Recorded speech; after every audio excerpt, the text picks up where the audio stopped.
That's what makes SEO beautiful. See, not everyone has money, right? And I got into SEO because I couldn't compete with the big guys when it comes to ads. Sure. That's what's beautiful about it is when you don't have a ton of money, yeah, sure, if you spend more, you'll get results a little bit quicker. In the long run, of course, you'll get way more traffic if you spend more money. But this is what allows the little guy to compete with the big guys. So is it basically the great equalizer, SEO? All right, Neil Patel. So, Neil, you are the marketer's marketer. You're truly an expert in your field. I have one important question to ask you, and I'm sure every entrepreneur, every online and offline marketer that's listening to this or just business owner, what do we do to maximize Q4 sales? And I know from my own business, from it's like maybe the week before, a few days before Thanksgiving, straight through the end of the year, a few days after, I just did massive amounts of business, and I kicked myself in the ass afterwards. Said, God, I should have advertised more, prepared more. What is the best way for someone in my position, anyone listening, to set themselves up now for a massive end of year bonanza? So there's a few things that are happening right now. One, ad costs are going to go through the roof in Q4. Now, that doesn't mean you shouldn't do ads, but what you should do is add in an upsell and add in a downsell on your checkout. It's literally the easiest things to do. If you're going to do a third thing, add a checkout bump, because that'll increase your average order value. And then from there, spend more money on ads. The second thing I would do is I would go find all the complementary people in your space. So you do sales related stuff, right? There's probably other people who teach sales, but not necessarily the same sales stuff that you teach. And of course, not as good. There you go. But different angle of sales, right? There's many different things you can fine tune in sales, such as how to fine tune your processes or software, sales skills, and the list can go on and on. You can partner with some of those people and have them promote you, and then you promote them. We're seeing that as huge wins. Like, think of it this way. If you can't add an upsell or a downsell or a checker because you don't have one, go find someone else in your space that you respect, have them take their product and do an upsell with them or a downsell with them, right? And vice versa. Makes sense. Okay, I like that. This guy definitely got some potential there. Okay, keep going. Then the other thing I would do is I would just start creating mass quantities of content. Okay, so do keyword research. And here's what I mean by this. Everyone always ends up spending money on ads. It's why Google and Facebook are so huge. That's a given. But Microsoft ended up releasing a report where that broke down what marketing skill sets people should focus their time and energy on if they want to be effective marketers in the future. The number one tactic was SEO. One of the least invested aspects in marketing is SEO. So you can do keyword research. There's tons of free tools out there. Pick any one you want and type in keywords related to your space. When you type in keywords related to your space, you'll see a laundry list of keywords that are also relevant that you can just go and start creating content around. And if you just write tons and tons of blog content that's really good about those topics, okay, not mediocre, but just really, really good, you're not going to get that much traffic for end of Q4. You're not going to get that much traffic even middle of next year. But by the end of next year, you're going to start seeing that content generate a lot of traffic. From there, drive those people into a webinar. And then from a webinar, pitch whatever products, services you're offering to offer. Even you can do it for e-commerce, or you can just link within your blog content to the product you're selling you, let's say if it's e-commerce. So let's slow down for a second here, because that's an interesting perspective. I think that most people nowadays overlook this whole idea of organic traffic, SEO. Right. So I think for me, I've been fortunate because I have a brand. So I get a lot of organic traffic where people will either maybe, see something about me or read or watch the movie and then come. But what about the person that doesn't have that? How do you, the real methodology for getting yourself, and you're talking about getting ranked on the first page of Google. Is that really what you're talking about here? Yep. Okay. Right. So what is it really about? The fact that most people spend their days making video content, but video content isn't what gets you ranked high because it's not they can't crawl it. So you're saying turn it into a blog where the computers can actually read it. Is that what you're saying? That's correct. Now they are getting better at crawling video content, but it doesn't rank that well. Like anytime you do a Google search, almost all the results are text-based. And if you don't have a brand, see, when I started off, I didn't have a brand, and my brand's nowhere near the size of yours. I get right now 10 million visits to my website each month without ads. And then what happened was all those visitors through SEO ended up helping to build my brand. So now on any given month, I get around 180,000 visits just from Google of people typing in my name, Neil Patel, and clicking on over to my website. But it first started off where I was getting 0 people looking for my name. I was creating all this content. And when you're creating all this content, eventually you start getting traffic, and then people start subscribing, and it eventually builds your brand. How long is the lag time? This is a really important question because you brought up the idea. Okay, so if you do this and you start writing blogs, you're not going to impact it tomorrow. You're not going to make money till Christmas time, and you probably won't even see any results during the beginning and middle of next year. But by the time it comes around to next Christmas, you're going to be golden. So is the problem that you think most people have with SEO is that they start doing it, they don't see the near term payoff, so they say, it's not working, and they quit, versus realizing that it's more of a long-term investment in your brand in terms of, building up that name recognition and also just getting yourself ranked up? Is it a matter of time just wearing down the algorithm? Is that what it's about? It is just time, and that's where most businesses make a mistake. They know it's a long-term thing, but they'll do it for 6 months, look at how much money they spent, and then they just quit. But if they just want for that extra 6 months, at the end of a year, you start seeing some really or decent results. Usually you can see good results. But at the end of 2-3 years, that's when it really kicks in. And it's just a snowball effect, and it can exponentially grow, especially when you're starting off.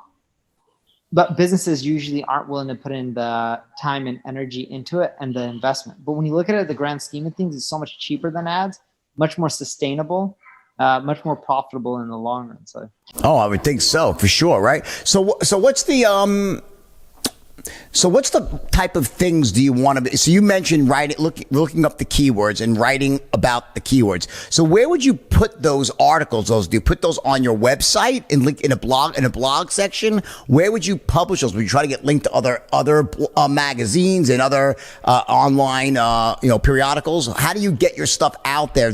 Or it doesn't matter, as long as it's just out there and searchable, that they'll eventually start picking it up. So I'll give you 4 steps. Okay, first is I have a free tool called Uber Suggest. You can go find the keywords, and then from there you can end up creating content. Publish it on yourdomain.com/blog/whatever it is. So that way all your blog content's in a blog folder. All right, that's the first step. The second step is taking those articles and then pushing them out on the social web, sharing them on Facebook, Twitter, Pinterest. Instagram, you can't do much. You can tell people to swipe up. Instagram's not great for promoting content. LinkedIn's another place. So that'll help starting to get the traffic rolling in. The third thing I want you to do is, and you mentioned this, is links. See, the way internet works or Google works is it's like a voting system. In the presidential election, the candidate who's most likely going to win is the one with the most votes. I know it's on an electoral basis in the United States, but in general, generally speaking, the person with the most votes usually wins. Google works the same way. The person with the most votes ranks at the top. But a vote on Google isn't someone saying, hey, I vote for this site. It's me saying, hey, I link to this website, and a link being a vote, because you can't talk to the search engine, but they can understand what you're saying by links. So if your website has more links than someone else and they're more relevant, the better off you're going to be. Just like President Barack Obama telling you to vote for a candidate, whether it's Trump or Biden, is going to have more weight than me, Neil Patel, saying vote for a candidate because he's a politician. On the flip side, if I talk about marketing or entrepreneurship, still probably don't have as much weight as President Obama, but I have quite a bit of weight in that category because that's what I'm known as an expert. Just like with you in business and sales, right? So when you're writing the content, and this is the third step, when you're writing the content, usually link out to other websites to cite your sources, break down some stats, some data, case studies, whatever it may be. When you naturally link to people, email them. Let them know that you link to them. Ask them to share your content, and if they like it, even link back. Some of them will, some of them won't. And don't worry if they link back or not. But doing that one little thing will get you more social love, and it'll also get you ranked higher on the internet because some of those people will start linking back to you. Interesting. Yeah, keep going. And then the fourth one is you need to fix your code. So if your code, like you mentioned, it's easier for them to crawl text-based content over videos.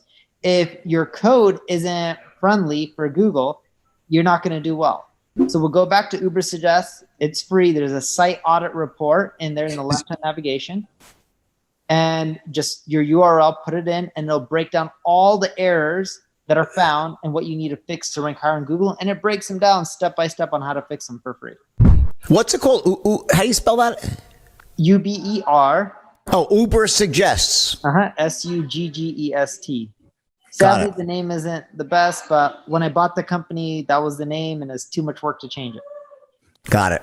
Okay. So essentially making your website more friendly for Google's engine to crawl and ascertain what's relevant and what's not. Exactly. Okay. And if you do those four things, you're saying it's not, when would you start to first notice a change? How long out? 6 months, a year, 3? When would you first start to get glimmers of it? Within 3 months, you'll start noticing something. 6 months, it starts kicking in a little. Within a year, you really start seeing the results. Within 3 years, you're off into the races. Got it. And are there ways that an entrepreneur with somewhat of a bankroll, not a big one, but let's say someone's willing to invest some amount of capital, that can hasten that process through capital investment? Is there ways to, not, I wouldn't say just, cheat the system, but to expedite things, to tip it in your favor? Obviously, I guess you could write more articles, create more blogs, but are there other things that you can do that are legitimate, not like, not cheating the system, but sort of really gaming it in a positive way to get yourself there quicker? It comes down to what you said. You would have to either write more content, build more links, get more social shares. But even then, it still takes the same time frame. You'll get more traffic within that time frame, but the first year, you won't get the results you're looking for. And that's what makes SEO beautiful. See, not everyone has money, right? And I got into SEO because I couldn't compete with the big guys when it comes to ads. Sure. And that's what's beautiful about it, is when you don't have a ton of money, yeah, sure, if you spend more, you'll get results a little bit quicker. In the long run, of course, you'll get way more traffic if you spend more money. But this is what allows the little guy to compete with the big guys. So is it basically the great equalizer, SEO?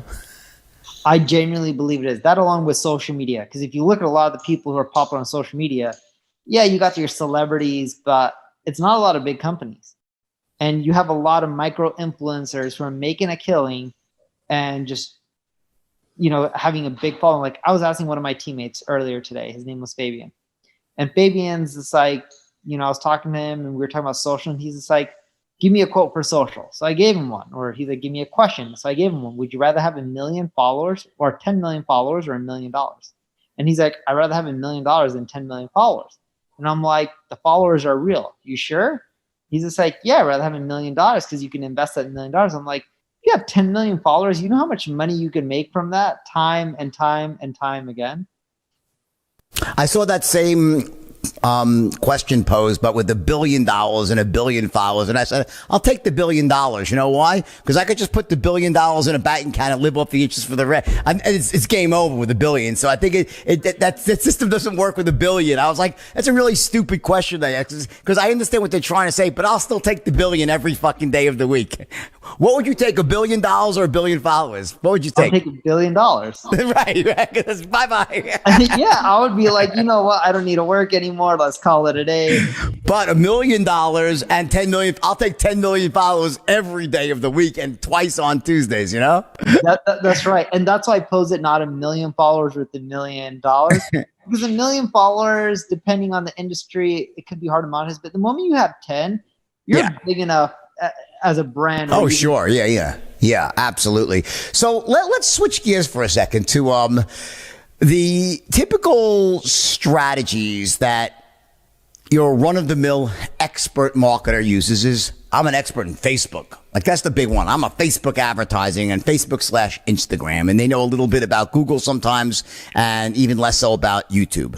But what about these other platforms now? Like, you have TikTok and Snapchat and these other places that you can actually advertise. And this thing I keep seeing like Taboola or the display ads. What about all these other sources of traffic. Do you think that it makes sense nowadays to start putting some of your budget towards things like TikTok, Snapchat, and are there certain things that convert well on those platforms and things that don't convert well? What do you think about that? Sure. So if you have an app, like a product, most of the platforms convert really well for that. E-commerce works really well in TikTok and Snapchat, Pinterest. Taboola and Outbrain work really well for lead generation, courses. Reddit works well for a lot of different industries as well, other than e-commerce.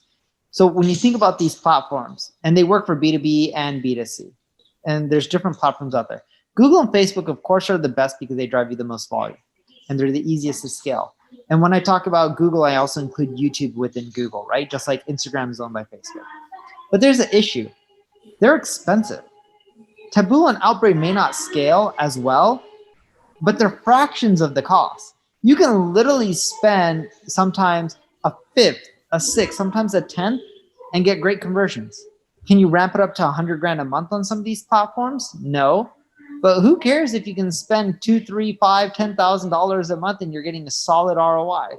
Because if you do that on 6, 7 of these platforms, it adds up, and then go tackle the big players later on. But I think they're actually a better opportunity, especially if you're starting off or if you're a small business. So what would you, of those alternative like Taboola, what are the top 3 or 4 that you think are the best ones that people should experiment with? Number 2 would be Snap. Number 3 would be TikTok. Number 4 would be Pinterest. Number 5, and this is B2B, it's expensive, but it converts well, which would be LinkedIn. LinkedIn. Okay. And do you, in terms of, do you think it's so you mentioned that, like, so with TikTok and it's more about it's good for e-commerce. There's certain offerings that are better on certain platforms. You recommended, like, for instance, B2B is more about LinkedIn. What would you say in terms of the others? Is it equally good B2B, B2C, or any industry specific recommendations? Snapchat and TikTok B2C, Pinterest B2C, Taboola, Outbrain, they work for both B2C and B2B. Taboola, Outbrain works for pretty much any industry. What do you think it is that separates a great marketer from an average marketer in the world of, like, the whole Facebook, Instagram, what we're talking about here? I don't mean at your level. I'm talking about the average person you see right now that's sort of like, there's 1,000,001 agencies, right? You probably laugh when you hear that word, right? Because they're just, a lot of one-man shops. But, I respect the entrepreneurial effort. What do you think it is that separates the good ones from the bad ones? Is it some of them the ones that are more into the testing side of things? Or is it about the creatives they create? What do you think it really is that makes a good marketer or a good marketing agency? I think it's creativity. So not necessarily the creatives that they're creating, but the creativity, like the ideas and the concepts that they're coming up with. Because right now, everything is saturated. We all have to go omni-channel, leverage all the channels out there to do well. So your only way to win is thinking outside the box. For example, when I talk about SEO, everyone's going to be creating content, doing keyword research. Does it mean you shouldn't do it? No, huge ROI. But if you want to really do well, you got to think outside the box. And here's an example of that. In my industry, if I wanted to bid on my traffic, it would cost me somewhere around $1.5 to $2 million a month just on ads, just for Google. Okay, that's a lot of money that would be burning each month. I can't afford that. That's a lot of cash. It would eat away at my margins. My business wouldn't be profitable. But on the flip side, I did things away like create a free tool and just give it away, right? And I was just like, if I take what people are charging for and give it away, I can get a lot of people. Just like those assessment tests when you're talking about sales. Everyone knows about those assessment tests. If, hey, would this be a good salesperson to hire? Creating those for free on your website and releasing them out there can get a lot of links. It can get a lot of traffic, a lot of rankings. And then that way, when you create the content, you're already going to have more eyeballs, more social followings, and you're going to do well. That's an example of creativity, or like upsells, downsells, or creating better funnels. All examples of creativity. And I think that's what it takes to do really well in marketing these days.